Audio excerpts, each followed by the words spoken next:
Allah panjangkan usia kita dalam taat kepada Allah Subhanahu wa taala. Mudah-mudahan berkat salawat segala hajat-hajat kita, hajatul dunyawiyah, hajatul ukhrawiyah, dimudahkan oleh Allah Subhanahu wa taala. Yang punya hajat mudah-mudahan Allah kabulkan, yang sakit mudah-mudahan Allah sembuhkan, yang punya kesulitan mudah-mudahan Allah angkat kesulitannya. Mudah-mudahan berkat salawat Allah jadikan kita hamba-hamba yang istiqamah, dan mudah-mudahan kita dipertemukan dengan baginda Nabi kita Muhammad sallallahu alaihi wasallam. Amin ya rabbal hadirin wal hadirat yang dirahmati Allah Subhanahu wa taala. Diceritakan ketika Nabi Allah Adam alaihi salatu wassalam memberikan kabar kepada baginda Nabi kita Muhammad sallallahu alaihi wasallam ketika Nabi Allah Adam melihat ada salah satu daripada umatnya Nabi Muhammad sallallahu alaihi wasallam yang sedang diseret oleh malaikat untuk menuju nerakanya Allah Subhanahu wa taala. Jadi Nabi Allah Adam melihat ada salah satu dari umat Nabi, ya, salah satu daripada umat Nabi yang sedang diborgol tangannya, diikat kakinya dengan rantai, kemudian diseret oleh malaikat menuju nerakanya Allah Subhanahu wa taala. Nabi Allah Adam melihat seperti itu.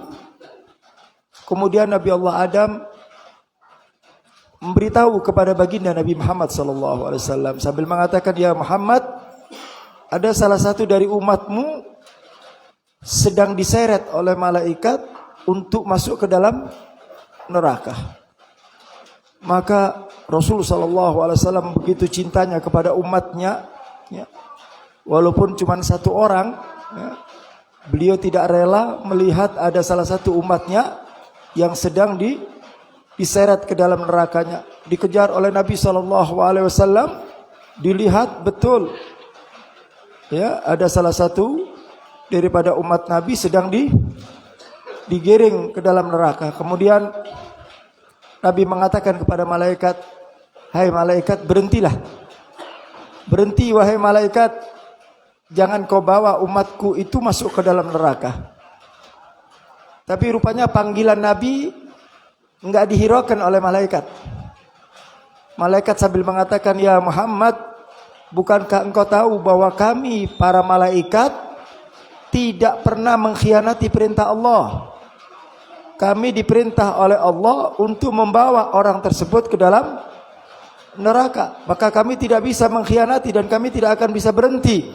Kami akan bawa terus ini orang sampai ke dalam neraka." Mendengar seperti itu jawaban malaikat, tiba-tiba Allah Subhanahu wa taala di atas arsy-Nya mengatakan kepada malaikat, "Hai malaikat, berhentilah engkau." Seperti apa yang diinginkan oleh baginda Nabi Muhammad SAW. Nah, begitu dapat perintah dari Allah suruh berhenti, maka malaikat tersebut berhenti. Ya, tidak melanjutkan membawa daripada umat Nabi Muhammad menuju neraka, berhenti.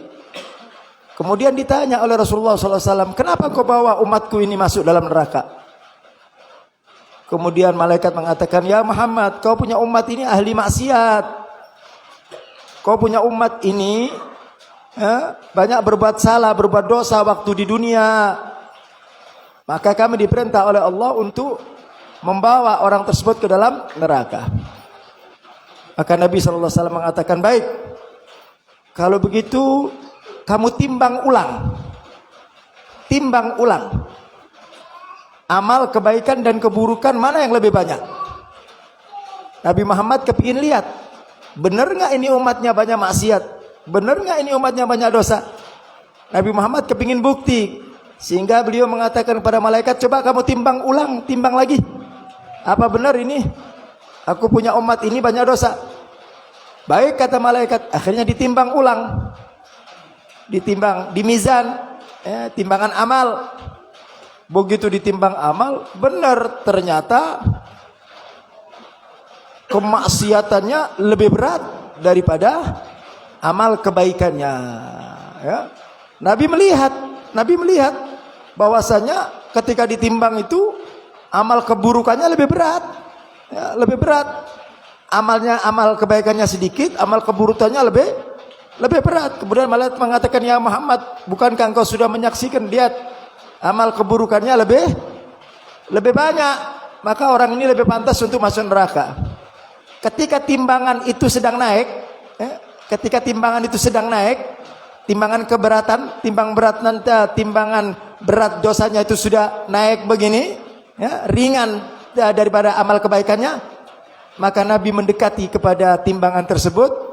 Kemudian Nabi mengeluarkan sesuatu dari sakunya. Nabi masukkan tangannya ke saku Nabi, di gamis Nabi dimasukkan, kemudian ditaruh di timbangan yang ringan tadi. Amal kebaikannya tadi kan ringan, dikit, dimasukkan oleh Nabi. Tangan Nabi ditempelin di situ. Nah, begitu ditempelin, subhanallah, itu timbangan langsung berbalik. Timbangan itu langsung berbalik. Jadi amal kebaikannya lebih berat daripada amal keburukannya. Malaikat takjub, malaikat kaget melihat apa yang dilakukan oleh baginda Nabi SAW. Maka malaikat mengatakan, kalau demikian, maka orang ini akan dimasukkan ke dalam surganya Allah Subhanahu wa ta'ala. Orang tersebut melihat, umat Nabi tadi melihat ketika Nabi memasukkan sesuatu dalam timbangannya tadi, dilihat. Kemudian si umat Nabi tadi penasaran, "Ya Muhammad, ya Rasulullah, apa yang kau masukkan tadi? Apa yang kau letakkan di timbangan tersebut sehingga timbangan itu menjadi berat amal kebaikannya? Apa yang kau masukkan?" Apa kata baginda Nabi Muhammad SAW? "Hai fulan," dia ngomong sama umatnya, "Hai fulan, dulu kamu waktu masuk di dunia pernah, bukan banyak, pernah sekali waktu kamu bersalawat kepadaku. Nah, salawatmu itu aku simpen," kata Nabi Muhammad. Masya Allah. Nabi nggak bilang kamu waktu di dunia banyak salawat, enggak. Nabi bilang kamu di dunia pernah salawat kepadaku. Nah, salawatmu itu aku simpen, kata Nabi. Nah, pada saat dibutuhkan seperti ini, aku letakkan salawatmu yang sedikit itu, dan itu yang menjadikan keselamatan kamu, sehingga kamu bisa masuk surganya Allah Subhanahu wa ta'ala. Bayangkan, salawat yang sedikit bisa nyelamatin dia. Bagaimana salawat yang, makanya Nabi memerintahkan kepada umatnya, "Aktsiru sholatan alayya." Perbanyak, lihat, perbanyak kalian punya sholawat. Karena sholawat yang kita baca dengan jumlah yang banyak, itu nanti akan menutupi kekurangan-kekurangan kita. Dulu kita suka maksiat, dulu kita suka berbuat dosa, dulu kita suka berbuat yang nggak benar. Ini yang namanya sholawat disimpan ku Nabi. Nah, makin banyak sholawat yang kita baca, makin banyak pula titipan atau tabungan yang dipegang oleh baginda Nabi Muhammad SAW. Nah, sholawat inilah nanti yang akan menghantarkan keselamatan kita di surganya Allah Subhanahu wa ta'ala. Mudah-mudahan Allah jadikan kita hamba-hamba yang cinta dengan sholawat, senang sholawat, dan cinta membaca sholawat baginda Nabi Muhammad SAW. Amin ya rabbal alamin. Bismillahirrahmanirrahim. Nawaitu ta'allum wa ta'lim wa tadhakkur wa tadhkir wa nafa wal intifa' wal ifada wal istifada wal hadda ala tamassukin bi kitabillah wa sunnati rasulillah sallallahu alaihi wasallam wa du'a ila al huda wa dalala ala al khair ibtigha wajhillah wa mardatihi wa qurbihi wa thawabihi subhanahu wa ta'ala. Rabbi israh li sadri wa yassir li amri wa hlul 'uqdatam min lisani yafqahu qawli wa saddid lisani wa hdi qalbi bihaqqi sayyidina Muhammadin sallallahu alaihi wasallam.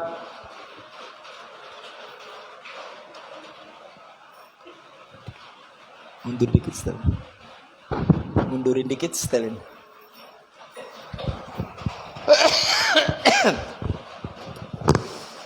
Baik, kita lanjutkan kembali daripada pembahasan kita tentang kesabaran.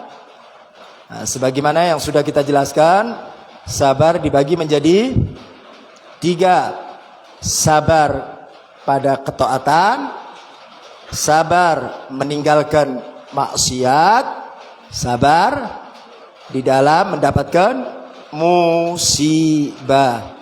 Apal tuh? Kalau ngaji teh yang konsen teh. Jadi jangan jasadnya hadir, rohnya di rumah. Jadi kalau ngaji kelihatannya teh serius, matanya teh begini. Saya nggak tahu, kadang-kadang saking seriusnya sampai tidur. Apa karena khusyuk? Wallahu a'lam. Apa memang karena ngantuk gitu? Jadi ngaji teh yang fokus, ngaji teh yang fokus. Jadi sabar dibagi menjadi berapa? 3. Sabar kepada ketaatan, kemudian sabar tarkul ma'asi, meninggalkan maksiat. Nah, sekarang kita masuk dalam pembahasan sabar atas musibah. Nah, sudah diberikan beberapa contoh dan dijelaskan di sini ya, bahwasanya yang namanya musibah adalah sesuatu yang digariskan oleh Allah Subhanahu wa taala. Paham ya? Musibah itu sudah digariskan oleh Allah Subhanahu wa taala. Ketika datang musibah, ya sudah, tidak ada satu manusia pun di muka bumi yang bisa mengelak dari musibah. Nah, ini saudara-saudara kita, ya, mudah-mudahan kita doakan yang meninggal, mudah-mudahan Allah ampuni dosa-dosanya. Saudara kita yang di Cianjur yang mendapatkan musibah, mudah-mudahan diangkat kedudukan dan derajatnya oleh Allah, diampuni dosa-dosanya oleh Allah Subhanahu wa taala. Lihat begitu dahsyatnya musibah itu ya. Nggak ada manusia yang nggak bisa melawan daripada musibah Allah, nggak bisa. Kenapa? Di sini dikatakan yarda bi ghadaillah wa qadarihi. Udahlah, kalau yang namanya musibah, udah kita harus ridho sajalah, terima. Karena tidak ada yang bisa menahan daripada musibah yang datang dari Allah Subhanahu wa taala. Musibah ini menunjukkan bagaimana kebesaran dan keagungan Allah. Dan musibah ini sekaligus menunjukkan bahwasanya yang namanya makhluk itu lemah. Makhluk ini nggak punya kekuatan apa-apa. Manusia ini, apalagi manusia teh, punya kekuatan apa? Gunung yang besar. Kalau sudah dicentil ke Allah Ta'ala, meledak itu gunung yang keker begitu itu. Kalau Allah punya mau, dicentil aja udah selesai. Apalagi manusia yang kecil-kecil begini deh. Ya. Lihat itu musibah di Cianjur. Itu baru digoyang ke Allah Ta'ala 4 detik. Nggak banyak-banyak, 4 detik aja, 4 detik. Itu kalau 1 menit udah selesai. Wassalamualaikum. 4 detik 5,6 skala liter digoyang gini kok Allah Ta'ala. Saya ketika datang ke sana nengok, sekaligus menyampaikan amanat dari ibu-ibu, dari bapak-bapak yang titip kepada Liwaul Habib. Saya antar langsung ke sana, sekaligus saya bersilaturahmi dengan para musibah yang datang di sana. Kebetulan banyak kita punya jamaah di sana, luar biasa. Sampai ada salah satu teman saya cerita, Habib, saya waktu datang musibah itu sedang bawa mobil, Habib. Sedang bawa mobil di daerah Cianjur, saya bilang. Itu mobil saya terbang seperti saya naik kuda, Habib. Ketika itu digoyang, itu mobil saya terbang ini, Habib. Terbang. Udah di luar nalar saya, Habib. Mobil saya terbang kayak saya naik kuda. Kumaha saya naik kuda teh. Begitu saya naik ke atas, saya kira nggak bisa turun lagi, Bib. Ke bawah lagi, naik lagi, turun lagi. 4 detik, Bib, seperti itu. Saya pikir ini dunia hancur, udah. Bayangkan. Cuman digoyang bawahnya ke Allah Ta'ala, digoyang dikit sama Allah Ta'ala. 4 detik, nggak usah repot-repot lah. Bisa kebayang nggak kalau kiamat? Terlihat. Siapa yang punya kekuatan? Mana manusianya? Mana manusia yang keker teh? Mana manusia yang badannya kuat teh? Mana orang-orang yang punya senjata? Mana itu semuanya itu benar? Mana yang rumahnya dibangun teh pakai non teh pakai cakar ayam, cakar kuda, cakar kambing, cakar non teh? Ya kan macam-macam teh. Ya kan ada bangunan teh supaya keker pondasinya ya kan dibangun pakai macam-macam cakarna teh, cakar naon teh macam-macam. Benar tak? Ya sampai cakar ayam juga ditaruh situ. Benar tak? Mana itu rumah yang megah itu mana? Mana? Saya turun langsung rumah yang pondasinya Masya Allah, yang rumahnya orang kaya teh luar biasa, cor-corannya itu luar biasa, secara akal nggak bisa goyang, tapi ketika Allah menghendaki selesai. Pondasi-pondasinya, rumah-rumahnya, seorang-orangnya dimakan ke Allah Ta'ala, habis selesai wassalam. Ini musibah ya. Jadi sabar ketika kita mendapatkan musibah, kita jadikan musibah itu sebuah pembelajaran, ya, pembelajaran, ya, dan sekaligus penguatan iman bahwasanya kekuatan Allah itu di atas segalanya. Udah, manusia teh lemah. Nah, ketika kita dalam kondisi yang lemah, apa dikatakan? Ya sudah, menerima takdir Allah Subhanahu wa Ta'ala. Jangan sampai kita mengeluh, ya, jangan sampai kita meraung, kemudian seakan-akan teh nggak terima. Emang kalau nggak terima terus gempanya nggak jadi gitu? Sedih, ya itu manusiawi, ya sedih itu manusiawi, ya. Tetapi setelah itu kita mengadakan introspeksi bahwa kita ini nggak bisa berbuat apa-apa, ya. Kesedihan itu nggak boleh berlama-lama. Sudah, kemudian kita perbaiki. Ada yang salah, ada yang keliru, mungkin ada yang berbuat dosa dan lain sebagainya. Tapi yang jelas musibah yang datang dari Allah Subhanahu wa Ta'ala, kita jangan banyak mengeluh. Ya sudah, introspeksi diri, kemudian benahi dalam kehidupan kita. Ya, karena sabar di dalam menerima musibah itu adalah sabar yang kelak akan mendapatkan balasan dari Allah bi ghairi hisab, tanpa ada batasnya. Ketika dia sabar di dalam, ya, di dalam menerima daripada ujian Allah Subhanahu wa Ta'ala. Nah, di sini diberikan beberapa contoh tentang sabar. Ya, banyak sekali ketika kita sakit, ya, ketika kita meninggal salah satu dari keluarga kita, au daqat ma'isyatahu au lam yanal syai'an min maqasidihi. Ketika kita diberikan ujian oleh Allah, sempit di dalam kehidupannya, susah di dalam rezekinya, sabar, udah. Karena ini aturan Allah, ketetapan Allah, udah penetapan. Ada orang diberi rezeki lebih sama Allah, ya, ada orang diberi rezeki kurang, ada orang ditakdirkan ku Allah Ta'ala miskin dari mulai lahir sampai mati miskin. Itu sudah menjadi ketetapan Allah, aturan Allah, ya, aturan Allah. Makanya kalau kita sabar dengan itu semuanya, kita akan bisa menikmati dengan apa yang diberikan oleh Allah. Semuanya itu karena terbiasanya kita. Kita kalau sudah terbiasa miskin, maka kita akan menikmati kemiskinan tersebut. Orang pertama miskin mungkin mengeluh, mengadu, kan begitu. Tapi lama-lama sudah setahun, 2 tahun, 3 tahun miskin. Lama-lama apa? Udah terbiasa dengan kemiskinan, ya kan? Terbiasa dengan kemiskinan.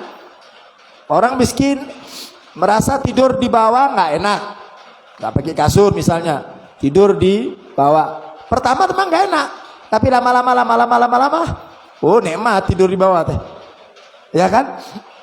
Jadi segala sesuatu itu kalau kita terima apa yang datang dari Allah Ta'ala, nanti Allah akan ganti. Kesusahan itu diganti dengan apa? Kenikmatan oleh Allah Ta'ala. Udah. Kalau sudah nikmat nggak ngeluh kita, nggak pernah. Kita tidak akan mengeluh, tidak akan mengadu kepada Allah Ta'ala. Kenapa? Diterima. Karena sesuatu itu sudah menjadi nikmat. Menjadi nikmat. Ya. Nah, jadi kehidupan itu adalah merupakan garis ketetapan Allah Subhanahu wa Ta'ala. Kita punya hidup ini, Bu, Pak, sudah digariskan ke Allah Ta'ala. Kita kalau belajar ilmu tauhid, Ya. Belajar ilmu tauhid bahwasanya hidup ini semuanya sudah digariskan ke Allah Ta'ala. Dah. Dan tidak ada satupun dari manusia yang tahu garis hidup kita. Nggak ada yang tahu. Kita nggak tahu garis hidup kita teh kumaha. Karena tidak ada satu orang pun yang bisa melihat di Lauhul Mahfuz. Nasib saya, hidup saya teh kumaha. Nggak ada yang lihat. Ya kan? Kita nggak tahu dah.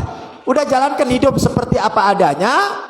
Nah kemudian hasil yang sudah terima itulah menjadi ketetapan Allah Subhanahu wa Ta'ala. Dah. Ya. Jangan mengeluh, jangan udah. Kita ini kadang-kadang kalau udah ngaji begini baru kita sadar ya. Astagfirullahaladzim, astagfirullahaladzim. Di ngeluh deui.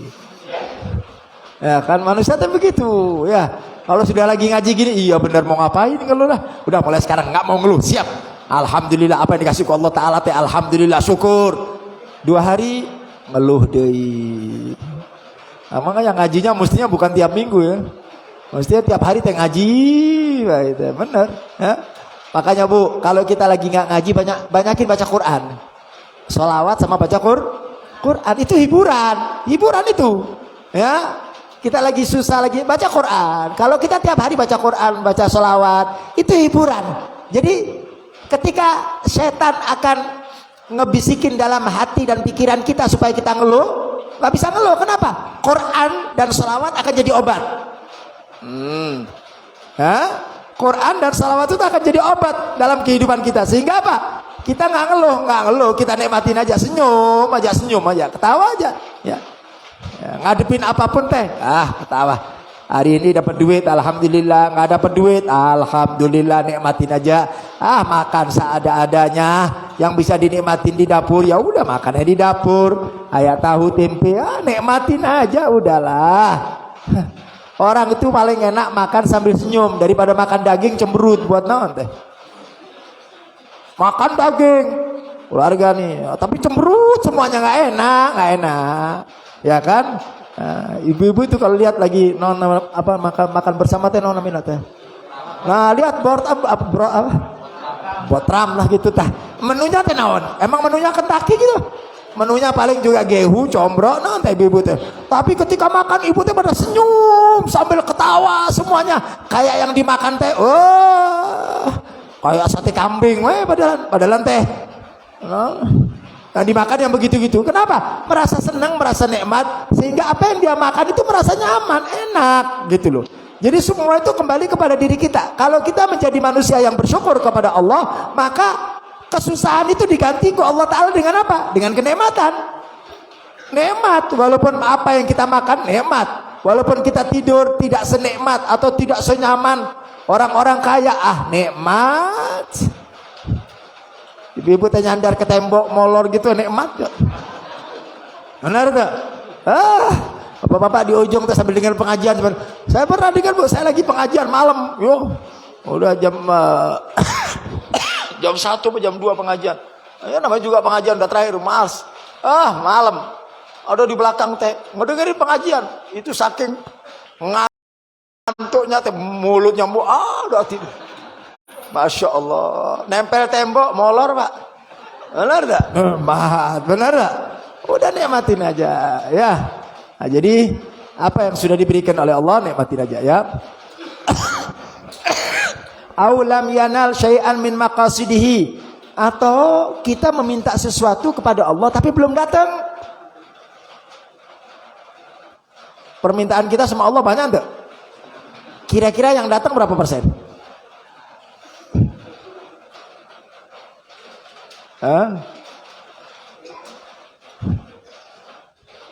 Kata Habib Ali, jangan kalian merasa putus asa dengan apa yang kamu minta. Mungkin ya fi ta'khiri kulli matma'i, mungkin Allah Ta'ala mengakhirkan permintaan kita itu yang terbaik. Kita ini kalau minta sesuatu kan minta kontan, minta cek gitu, minta kontan. Jadi kalau kita minta sama Allah, ya Allah minta duit, goblok kepinginnya begitu, ya kan? Kita semua gitu. Kita ini hidup ini kayaknya mau serba instan aja pokoknya. Ya, sampai Indomie aja mau cari Indomie yang instan. Akhir selesai makan kita. Hidup ini nggak bisa model begitu, model instan-instanan nggak bisa begitu. Ada sesuatu yang kita minta, yang menurut Allah, oh ini mau dikasih langsung dikasih. Sama Allah Taala nanti aja lah, ntar aja dulu. Tahun depan kamu buat kamu nah buat kamu ntar 10 tahun lagi. Nah yang buat kamu nanti aja, nanti di akhirat. Nanti di akhirat.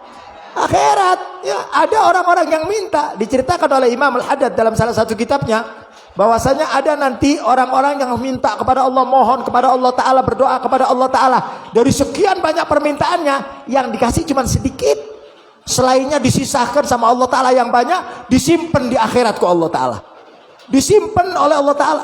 Ya. Begitu orang tersebut meninggal, permintaan dia di dunia diberikan oleh Allah di akhirat. Nih permintaan kamu waktu di akhirat, kamu minta ini, diberikan ke Allah Ta'ala. Maka orang tersebut mengatakan, ya Rob, kalau tahu seperti ini, dulu permintaanku di dunia, entong dikasihkan semuanya, entong. Nanti di akhirat weh. Kita minta yang mana coba? Hah? Mudah-mudahan ya, kita minta mudah-mudahan di akhirat aja semuanya, amin.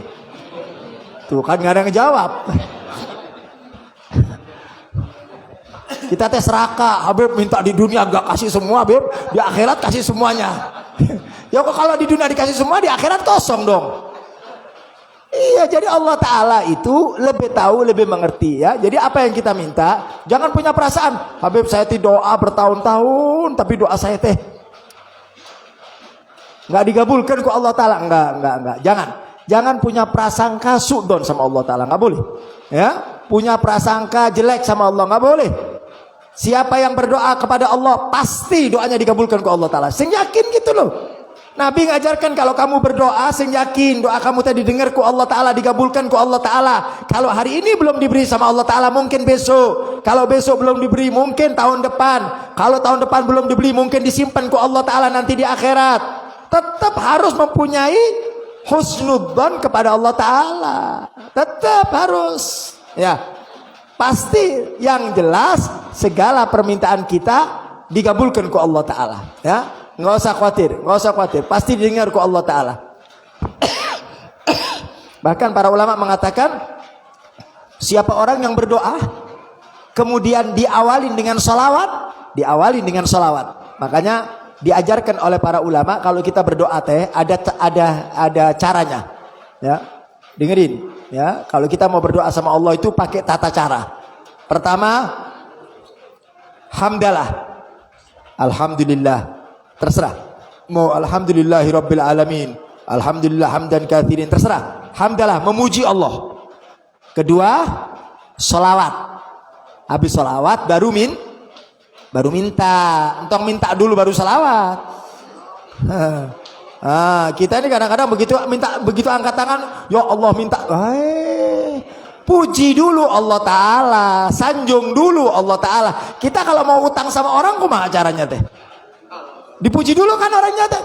Kamu teh cantik, kamu teh bagus, kamu teh baik, kamu teh ujung-ujungnya pinjemin duit dong. Kan begitu. Benar tak? Kan bahasa indah dulu, kan begitu.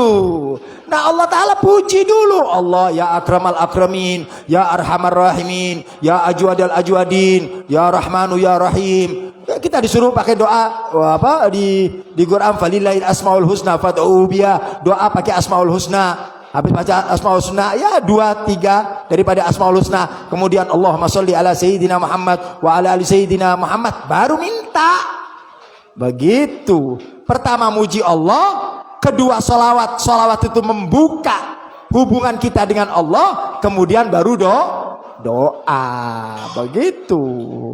Kalau itu dilakukan, insya Allah doanya bakal dikabulkan ke Allah Ta'ala ya. Jadi jangan punya pikiran kita punya doa teh nggak digabul-gabulkan, jangan ya, digabulkan sama Allah Ta'ala ya.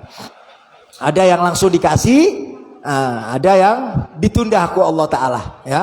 Memang kalau manusia ini wakanal insanu ajula, manusia ini memang karakternya teh tergesa-gesa, maunya doa langsung kita akan begitu Bu, doa langsung. Aduh. Bal yusallimu amru ilallah alladzi biyadihi jami'al umur. Ya, akan tetapi kata beliau, serahkan hidup ini, serahkan permasalahan ini kepada Allah Subhanahu wa taala. Kita hanya tinggal berdoa. Apa sih Allah perintahkan kita ibadah, ya ibadah. Allah perintahkan kita doa, ya doa. Urusan dikasih dan tidak itu bukan urusan kita. Biarin Allah yang ngasih. Allah yang ngatur kita, ya, karena semuanya itu, ya, semuanya itu adalah urusan Allah Subhanahu wa taala.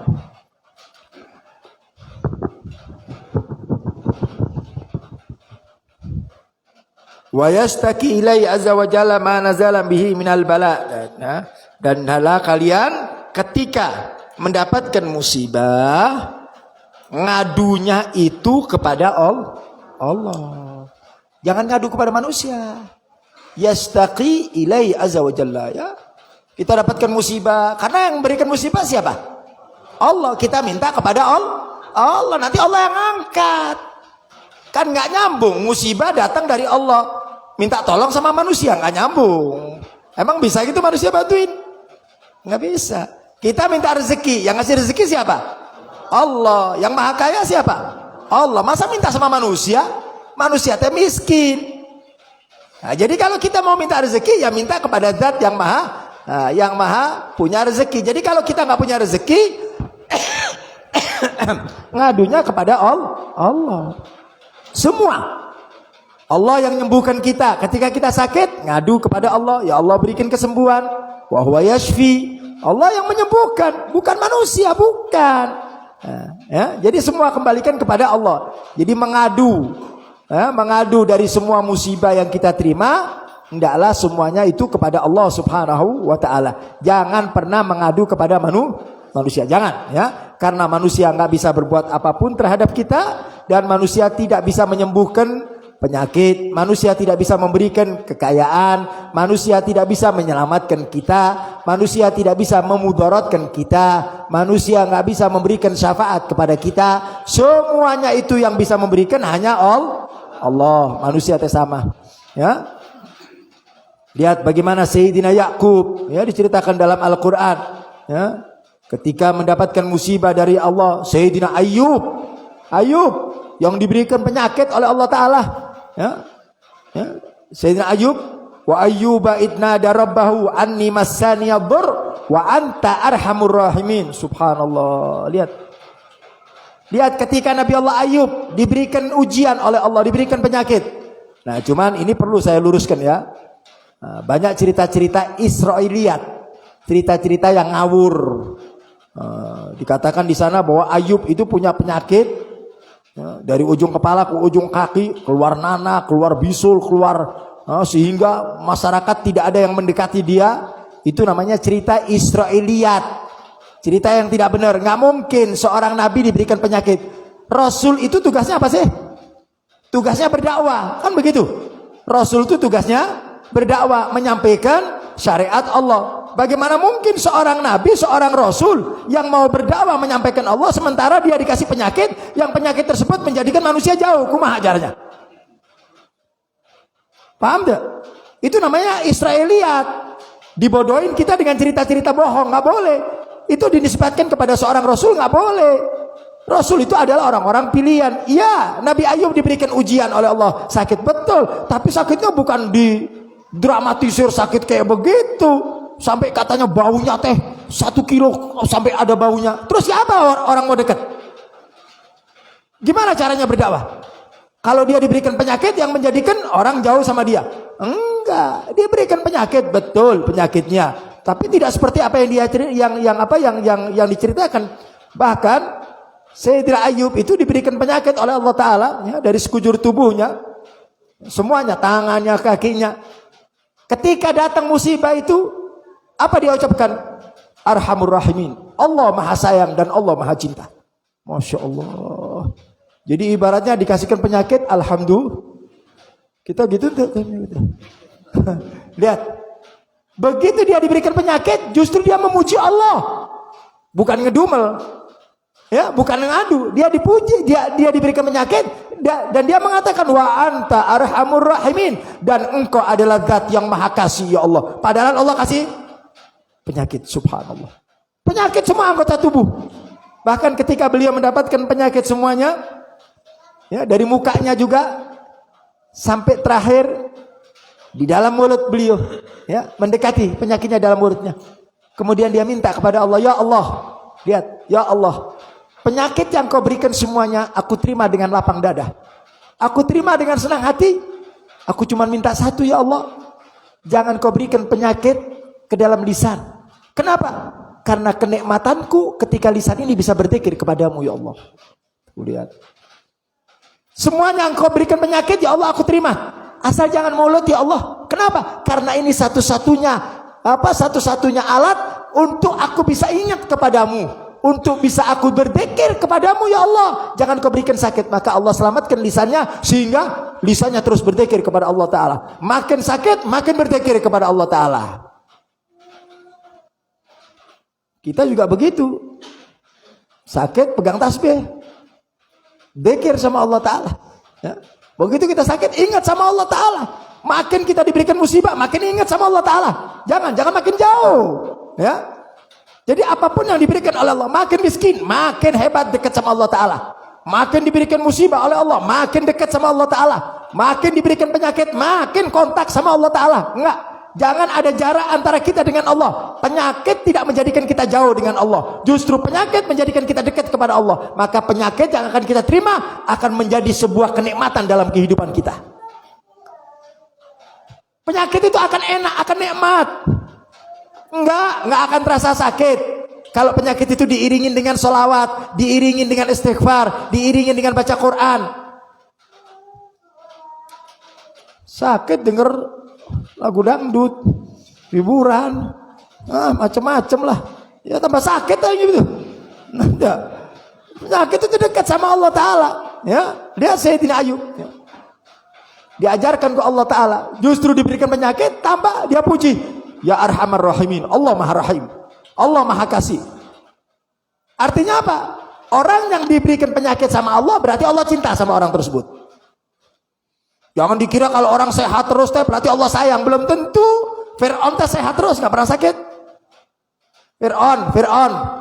Makanya hati-hati orang yang nggak pernah sakit, hati-hati teh. Anak buahnya Fir'aun teh. Nah, iya.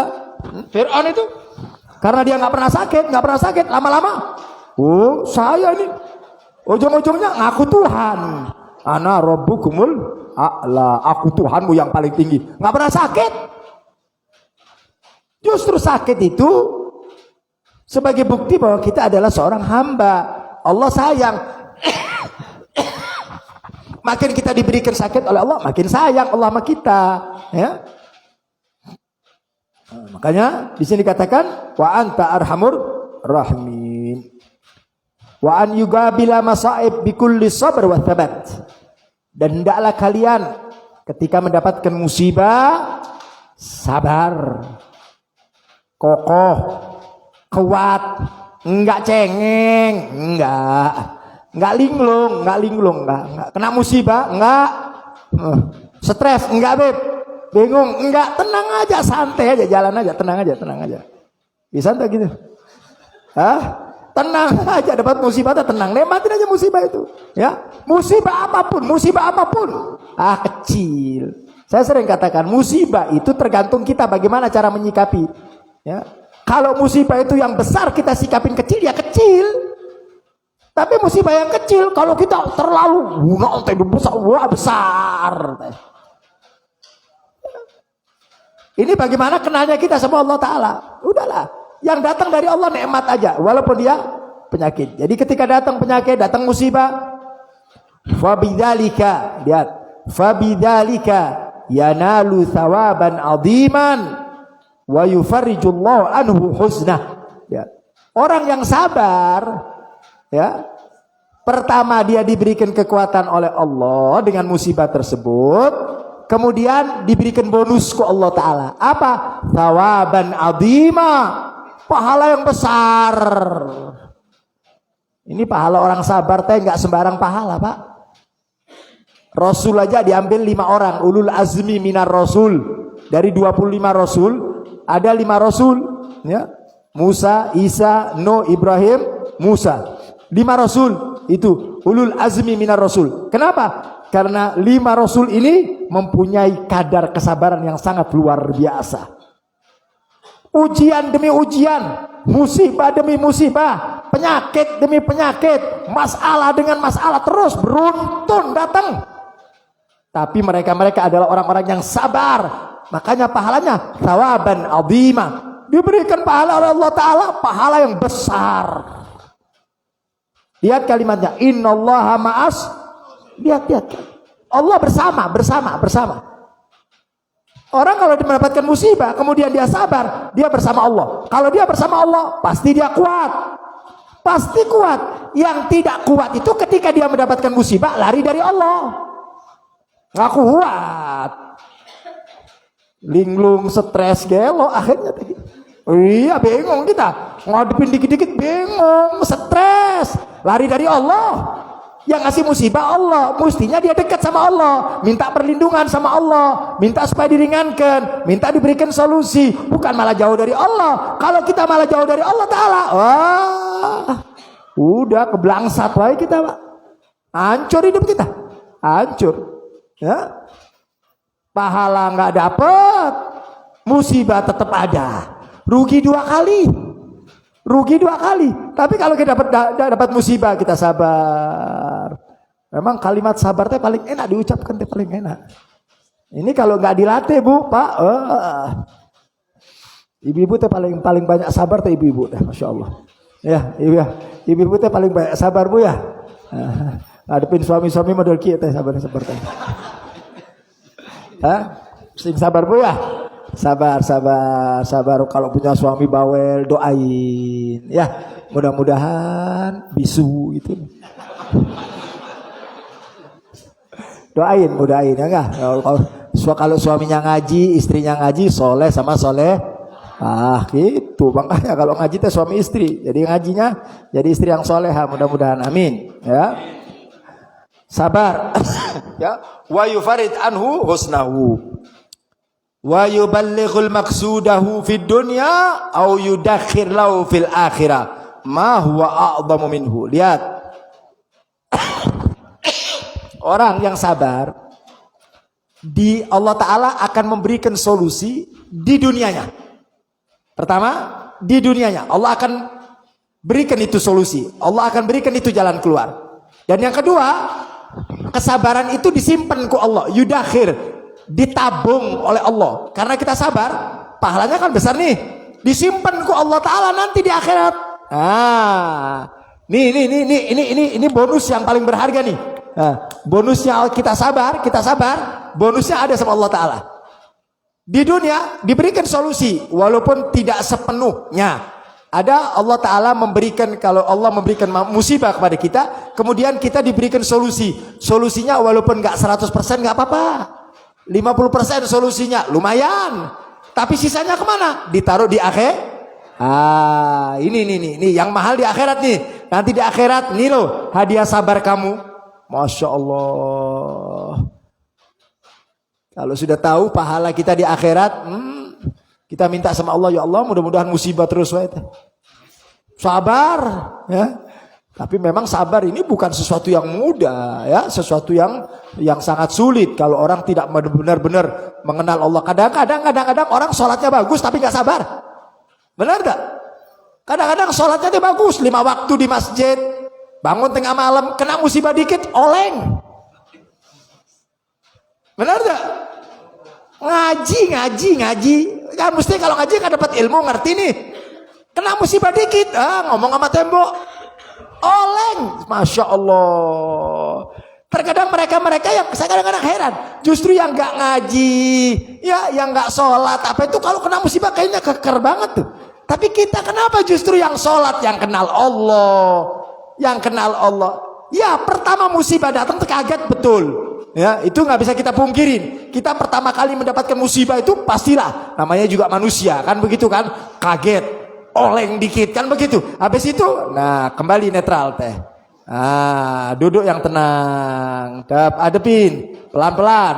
Nanti Allah akan berikan kekuatan innallaha ma'as sabirin. Baca alam nasrah laka sadrak wa wada'na anka wizrak. Baca rabbi israh li sadri wa yassir li amri. Gitu.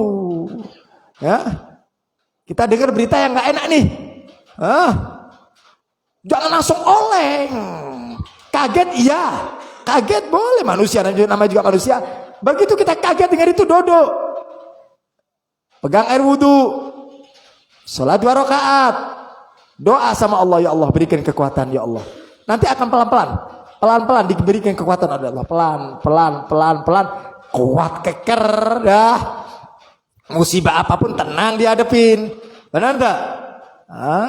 Jangan ada musibah teriak-teriak. Mau ngapain teh kayak orang gilang. Ya, diberikan sama Allah nanti di akhirat, ya. Dan Allah udah menjanjikan, fa inna ma'al usri yusra, inna ma'al usri, itu janji Allah. Orang hidup ini seperti roda, di atas, di bawah, di atas, di bawah. Jangan giliran di atas seneng, di bawah ngambek. Sehat seneng, sakit cemberut. Ada rezeki ketawa, nggak ada rezeki cemberut. Katakan gitu kan gak adil namanya. Iya kan? Mestinya kitanya ketika di atas senyum, di bawah senyum. Toh nanti bakal ke atas kok. Tenang aja, tunggu waktunya aja. Tunggu waktunya aja. Kita ini sabar dikit, Pak. Sabar. Ulama-ulama ahli tasawuf ngajarin nama kita. Kita ini sabarnya sebentar. Nggak lama sabar kita. Bicara yang paling jelek aja. Beb, dari mulai lahir sampai mati, hidup teh susah, wae. Saya mau tanya, berapa tahun sih? Paling 60-70 tahun, selesai. Anggap susah terus, orang susah terus, nggak ada atau pasti ada kan? Anggap jelek, omongan paling jelek dah. Mulai lahir susah terus, Pak. Saya teh mulai lahir teh susah terus, miskin terus, Beb. Dari mulai lahir sampai mati, berapa tahun? 60-70 tahun, selesai. Habis itu di akhirat selamanya kalian mendapatkan kenikmatan dari Allah Ta'ala. Sabar cuma 70 tahun. Tapi kenikmatan selama-lamanya. Kalau kita bicara tentang musibah dari mulai kecil. Padahal kita enggak. Kadang-kadang seneng. Buktinya kita kadang-kadang nangis. Kadang-kadang juga senyum. Kadang-kadang makan gehu, combro. Kadang-kadang juga makan nasi kebuli walaupun tiap bulan. Kan begitu, lumayan daging kan bukan, tapi kan ada gitu selingan hidup ini ya kan, ada kan, bukan kita terus nggak enak enggak. Cobalah hidup ini punya timbangan. Saya diajarkan sama guru saya ketika saya mau lulus dari pesantren, di antara nasihat beliau, apa kata beliau? Dia bilang, Habib, al-haya yahtaju ilal mizan. Hidup itu membutuhkan timbangan. Membutuhkan timbangan. Jadi ada timbangannya. Timbangan kumaha teh? Di bawah terus apa di atas terus? Di bawah, di atas. Kalau begitu namanya juga timbangan, ya kan? Kalau timbangan di bawah terus berarti timbangan rusak dong. Timbangan di bawah, di atas. Nah begitulah. Hidup itu begitu. Senyum, nangis, tawa, guyon, itu hidup. Itu hidup. Jadi jangan giliran kita lagi susah, menceritakan kepada manusia teh kayak orang paling susah di dunia nomor hiji. Kita ini kalau lagi sedih, cerita sama orang tentang kesedihan kita, seakan-akan di dunia orang yang paling sedih cuma kita. Pakai air mata, kayak film India. Benar, kita kalau udah celah gitu mendramatisirnya terkelewatan teh. Padahal besok ketawa terbahak-bahak. Lah kemarin kumaha teh nangisnya teh. Insyaallah. Jangan hidup itu begitulah, hidup itu begitu. Jadi hidup itu ada pasang surut, ya. Ketika Allah berikan musibah, Allah pasti akan berikan solusinya. Allah berikan jalan keluar. Allah berikan kebahagiaan. Allah berikan kesenangan. Jadi pandai-pandai bersyukur aja sama Allah Ta'ala.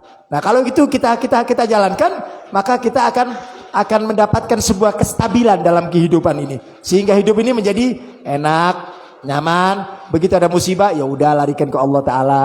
Insyaallah fa inna ma'al usri yusra. Bahkan diulangi, inna ma'al usri yusra. Ada kesulitan pasti ada kemudahan. Mudah-mudahan Allah Subhanahu wa taala memberikan kepada kita bimbingan-bimbingan yang baik sehingga kita dijadikan oleh Allah menjadi hamba-hamba yang soleh dan soleha, yang senantiasa dekat kepada Allah Subhanahu wa taala, diberikan kekuatan, diberikan kemampuan oleh Allah Subhanahu wa taala, diberikan istiqamah oleh Allah, dituntun ku Allah di jalan yang diridhoi oleh Allah Subhanahu wa taala, dijadikan oleh Allah hamba-hamba yang istiqamah, yang senantiasa dalam ridhonya Allah Subhanahu wa taala. Amin ya rabbal alamin. Dan insyaallah minggu besok seperti biasa bulanan pertama, insyaallah seperti biasa jam 8 pagi akan dihadiri para kiai, para ulama, para habaib. Yuk ajak semuanya, kawan, teman, handai tolan, kita sama-sama baca sholawat, baca maulud, baca burdah. Mudah-mudahan Allah Subhanahu wa taala berikan kita panjang umur pada waktunya sehingga kita bisa hadir. Amin ya rabbal alamin. Ya Rabbana